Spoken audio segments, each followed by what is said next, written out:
독자 여러분, 안녕하십니까? 자, 오늘도 10분 영어의 원리 한번 펴주시고요. 오늘은 제3편 영어 문장의 구성 원리 한번 보세요. 영어 문장의 구성 원리 페이지로는 61페이지네요. 자, 이제 드디어 영어 문장의 구성 원리에 대해서 한번 들어가 보도록 하십시다. 그런데 그 전에 간단하게 우리 이런 거 한번 생각해 보기로 할까요? 자, 영어에는 단어가 많이 있지만 결국은 영어에는 단어가 많이 있습니다. 그 단어가 많이 있는데 결국 말해 가장 중요한 단어는 이 준동사예요. 자, 준동사가 가장 중요합니다. 그런데 이 준동사가 가장 중요한 이 준동사를 우리는 그동안 이 개념에 대해서도 우리는 인정하지 않았죠. 인정하지 않았어요. 그래서 이 준동사라고 하는 개념이 없었기 때문에 영어가 제대로 설명이 안 되고 어려워진 거예요. 근데 이제 준동사라고 하는 것을 한번 개념을 두고 자세히 한번 정리해보면 영어는 참 쉽다는 걸 알게 됩니다. 그 다음에 이 준동사가 뭐로도 쓰인다고 그랬습니까? 자, 명사로도 쓰인다고 그랬잖아요. 명사로도 쓰이고요. 자, 준동사가 형용사로도 쓰인다고 그랬죠. 형용사로도. 그 준동사 부사로도 쓰인다고 그랬지 않습니까? 자, 영어는 많은 단어가 있지만 결국은 요거예요. 요 단어입니다. 결국은 가장 중요한 것이 이 준동사거든요. 이 준동사. 이 준동사가 명사로도 사용되고요. 형용사로도 사용되고 부사로도 사용된다는 것입니다. 이게 영어의 가장 핵심이에요.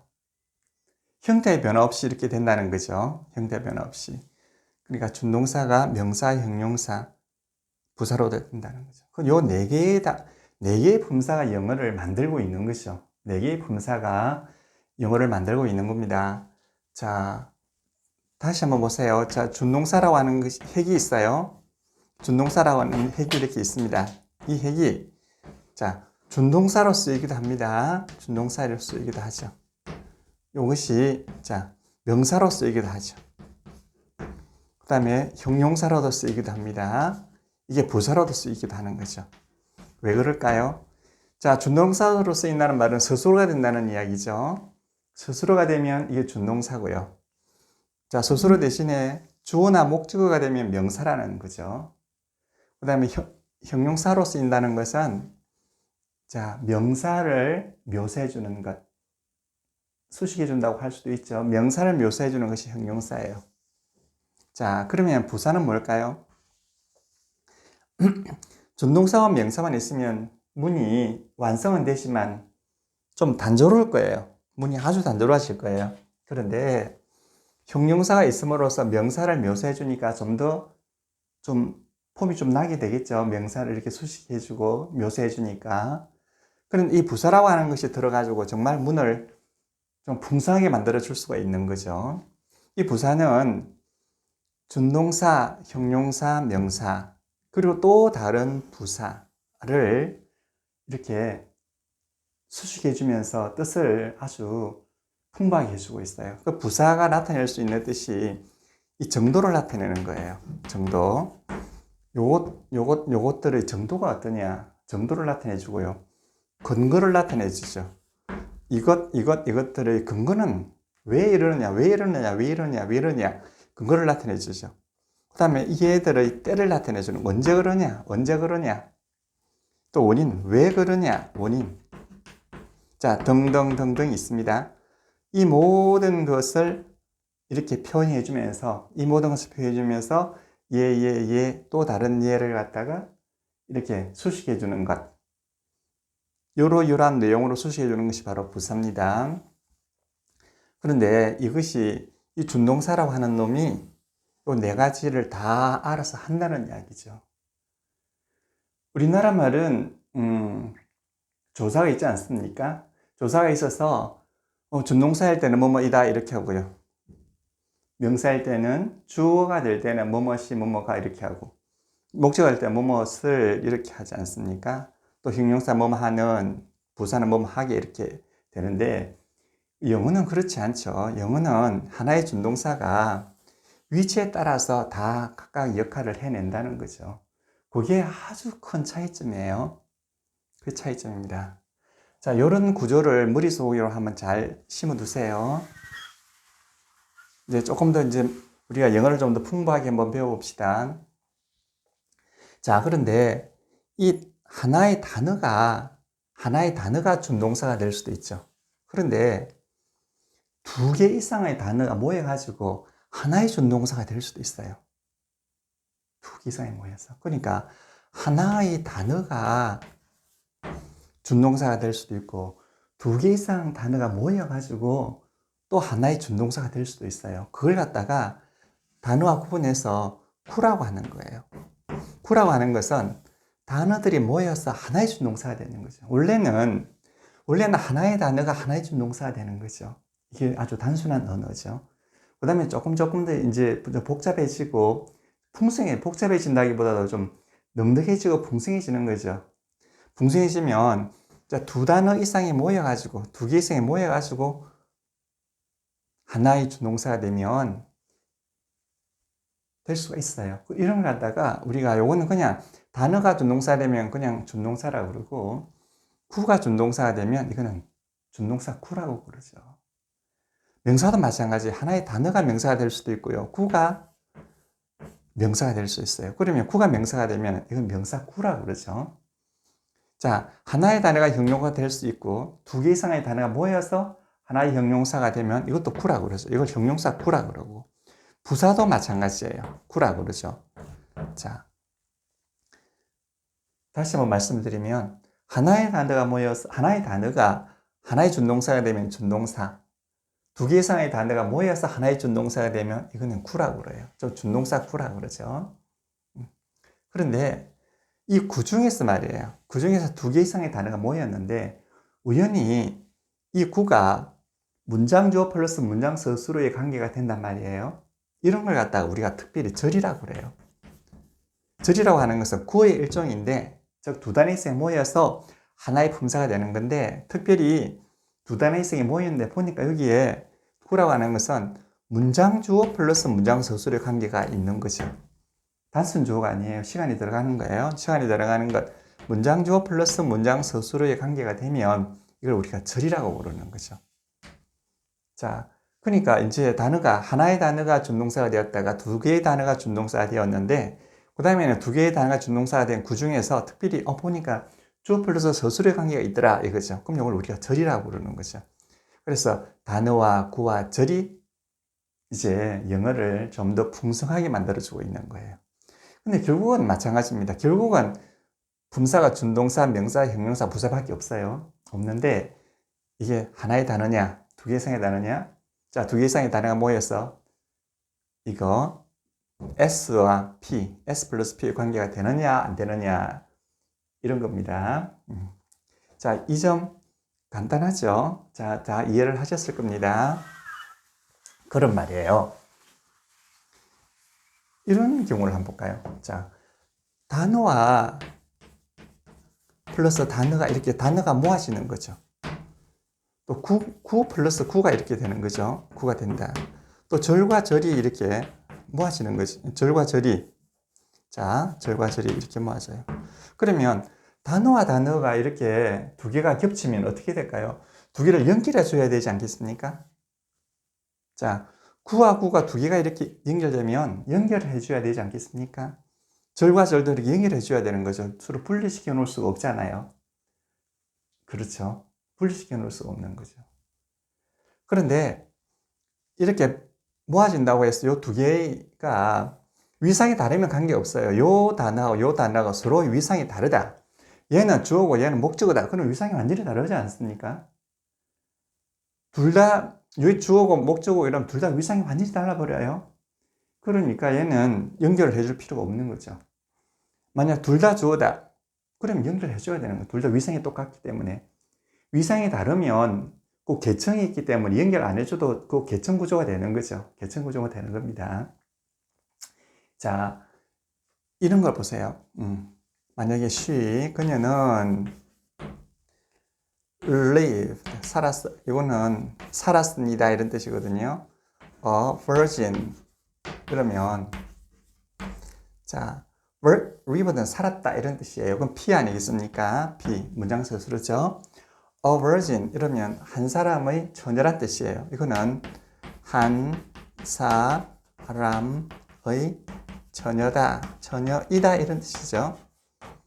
자, 한 사람의 처녀이다. 자, a virgin 이러면 한 사람의 처녀인데 얘가 우리 잘 아시죠? 얘가 만약에 주어나 목적어가 되면 명사죠. 근데 여기서는 뭐가 됐을까요? 서술어가 되어 있죠. 그래 서술어가 되어 있으니까 얘는 준동사 아니겠습니까? 그러니까 주어가 되면은 한 사람의 처녀이다. 목적어가 되면 주어가 되면 한 사람의 처녀가 이런 뜻이고 목적어가 되면 한 사람의 처녀를 그럼 이 서술어가 돼가지고 준동사면 한 사람의 처녀이다 이런 뜻이죠. 그럼 이게 B죠. 단수 서술어가 되는 거예요. 그럼 she lived a virgin 이러면 그녀는 살았습니다. 처녀입니다. 그러니까 여기 한정을 해주죠. 그럼 처녀로 살았습니다. 이렇게 되는 거죠. 처녀의 상태로 살았습니다. 정확히 말하면. 그런데 우리나라 말로 부드럽게 말하면 처녀로 살았다 이런 뜻이죠. 그럼 P 플러스 B가 되죠. 근데 B가 P와 더불어 있기 때문에 P1이라고 해줄 수가 있고 이건 결국 P가 되는 거죠. 그러니까 처녀로 살았다. 이것은 하나의 근데 보세요. 이때는 이 두 개가 하나는 서술어고 하나는 뭘까요? 요도 서술어잖아요. 근데 서술어가 위상이 완전히 달라버리죠. 이 서술어 이거 한정을 해주잖아. 그럼 이건 한정을 받는 놈이고 저 P 한정이고 얘는 한정을 해주는 존재이기 때문에 위상이 달라져요. 그러니까 두 개를 연결해 줄 필요가 전혀 없는 거죠. 위상이 완전히 다르니까. 이건 계층구조로서 그냥 결합이 되는 거죠. 이것도 주어잖아요. 주어하고 서술어하고는 또 계층이 다르잖아. 위상이 다르잖아. 그냥 계층구조로서 주어 플러스 서술어니까 이거는 위상이 완전히 다르기 때문에 연결해 줄 필요가 전혀 없는 거죠. 그런데 만약에 이런 거 she lived a virgin 그 사람은 그녀는 virgin 처녀로 살았다. 그 다음에 하나의 teacher 선생님으로 살았다. 이러면 이게 하나의 선생님이다 이런 뜻이잖아요. 그러면 처녀로 선생님으로 살았다 이렇게 하면 이것도 처녀이다 이것도 선생님이다 하니까 요거는 요 같은 B잖아요. 같은 B이면서 같은 등급에 있는 서술어란 말이에요. 그러니까 얘는 요걸 갖다가 한정해주고 이것도 한정해주기 때문에 이 두 개는 똑같단 말이에요. 그러니까 위상이 같아요. 이 위상이 같을 때는 이 두 개를 이렇게 나란히 그냥 두면 안 돼. 이 반드시 연결을 시켜줘야 되는 거죠. 연결을 시켜줘야 되는 거예요. 이 사이에는 연결이 필요 없지만 요거하고 요거 사이에는 연결이 필요하단 말이죠. 그러니까 어떤 단어와 단어든 구와 구든 절과 절이든지 두 개의 위상이 달라버리면 그 계층 구조에 의해서 연결을 시킬 필요가 없지만 위상이 같을 경우에는 이와 같을 경우에는 반드시 연결을 시켜줘야 돼요. 이때 이제 연결시켜주는 것이 제일 많이 쓰는 것이 연결어로서 제일 많이 쓰는 것, 요 연결을 시켜주는 것을 연결어라고 그러거든요. 자, 연결을 해주는 말, 연결어는 주로 접속사가 많이 쓰이는 거죠. 주로 접속사 많이 쓰이는 건 아니고 접속사가 많이 쓰이는 거예요.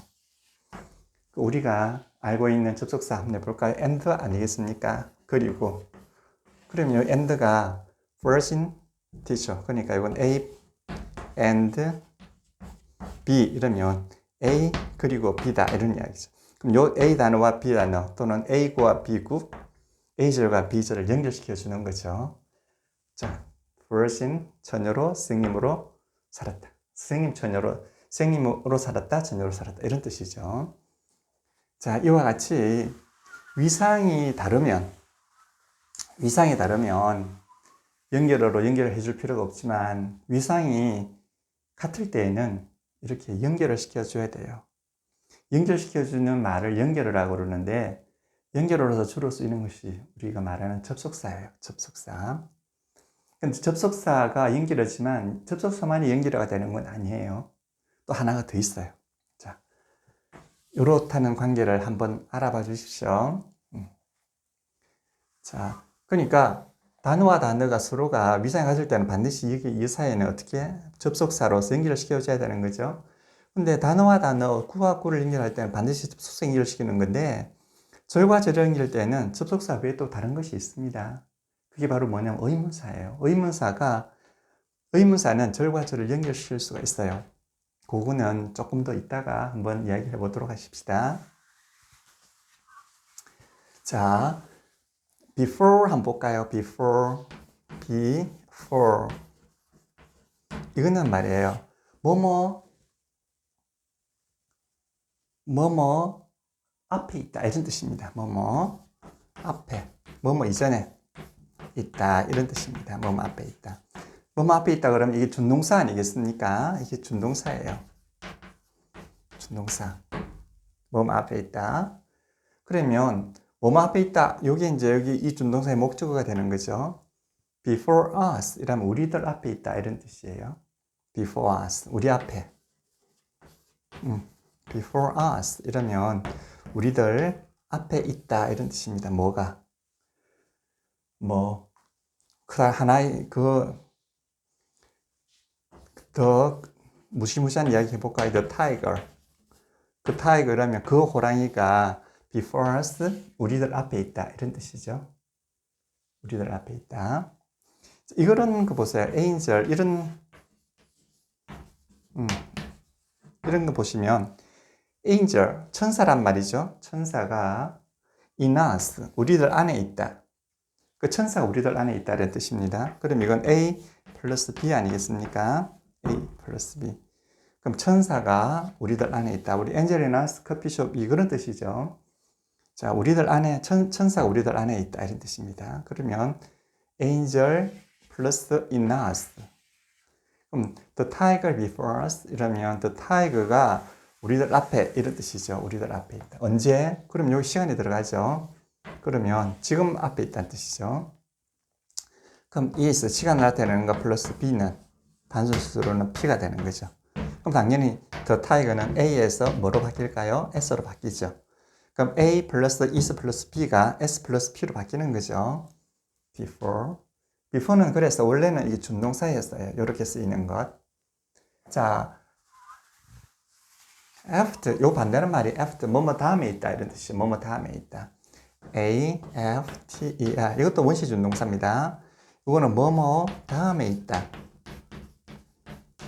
이런 뜻이죠. 뭐뭐 다음에 있다. 이것도 원시 준동사입니다. 준동사 중에서도 다시 한번 개정적으로 써볼까요? 자, 이것은 동사예요. 첫째 동사 중에서도 준동사죠. 준동사 중에서도 우리가 이런 건 원시 준동사라고 그랬지 않습니까? 자, 원시 준동사예요. 뭐뭐 다음에 있다는 거잖아요. 우리 대화에 그런 말 쓰잖아요. after you 이러면 after you 당신 다음에 있습니다 이런 뜻이죠. 누가? 내가. 이건 I는 이제 생략하고 있는 거죠. 나는 after you 당신 다음에 있습니다. 이렇게 하면 어떻게 될까요? 내가 당신 다음에 있으니까 먼저 하시라는 이야기죠. 그리고 우리가 항상 습관적으로 after you please라고 하는 게 이런 뜻을 가지고 있습니다. 나는 당신 다음에 있어요. 수술입니다. 이걸 전치사라고 하시면 안 됩니다. 전치사라고 하는 것은 전치 앞에 있다는 뜻이죠. 뭐 앞에? 명사 앞에 있다는 말이에요. 명사 앞에. 그럼 명사 앞에 있다는 것만 강조하면 안 되죠. 명사 앞에 당연히 있죠. 왜? 얘가 목적을 가지면 당연히 뒤에 명사가 나오지 않습니까? 당연히 그 명사 앞에 있는 건 당연한 이야기죠. 목적을 가지면. 명사 앞에 있는 놈이다 해가지고 전치사가 그러면 그럼 타동사도 전치사라고 해야 될 거 아니에요? 타동사도 뒤에 목적어가 나오니까 그럼 타동사도 전치사로 하나요? 그렇지 않죠. 타동사가 동사이듯이 얘도 동사라고 보는 거예요. 동사입니다. 이건 이제 그래서 이거 중동사라죠. 이런 우리나라 어법의 구조상 요걸 이렇게 상상해내기라고 하는 것, 추론해내기는 참 어려웠을 거라는 생각을 하긴 합니다. 그런데 아무리 어려웠다 하더라도 이제는 바뀌어야 되지 않겠습니까? 자, 내가 after you, 내가 당신 뒤에 있습니다. 이런 뜻이에요.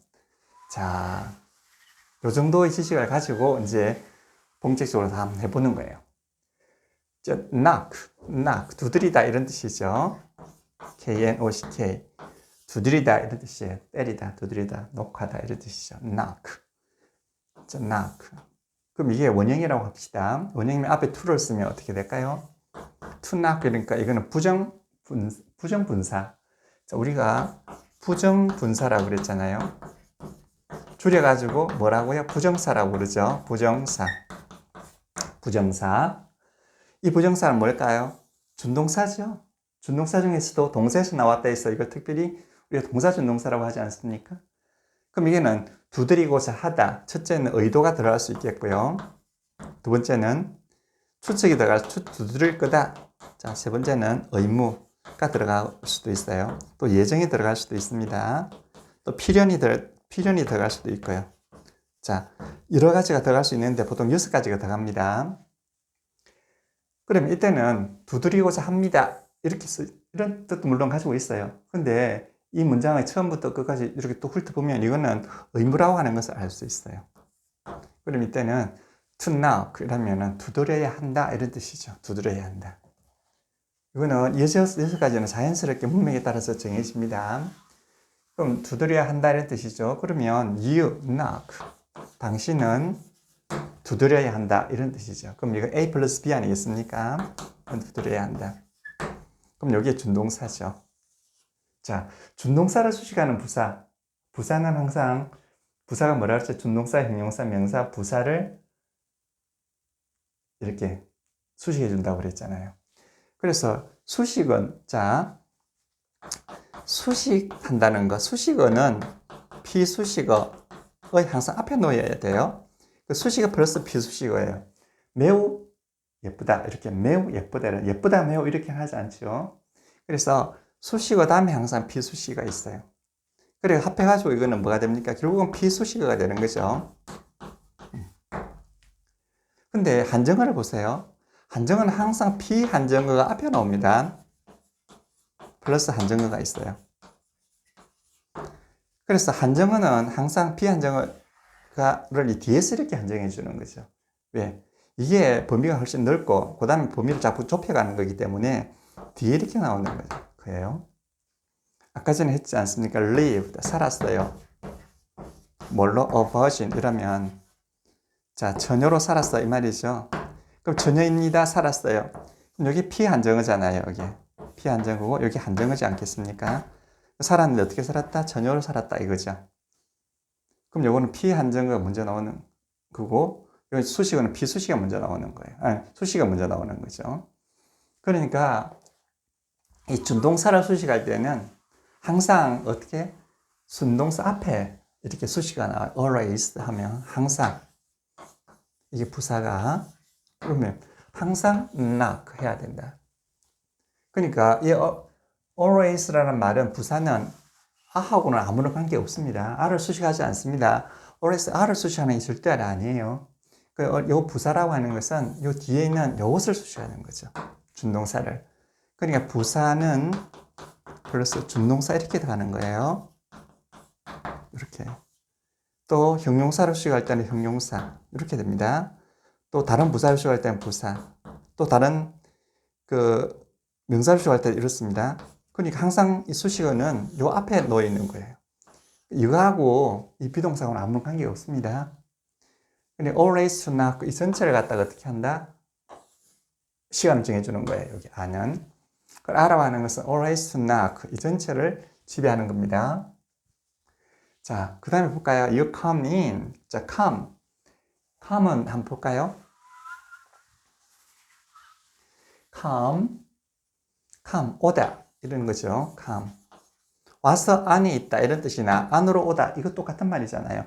와서 안에 있다. 또 안으로 오다. 이런 말이죠. 그럼 이거는 P 플러스 P1이에요. 왜? 요 안에 있다는 뜻이잖아요. 안에 있다. 이게 뭘까요?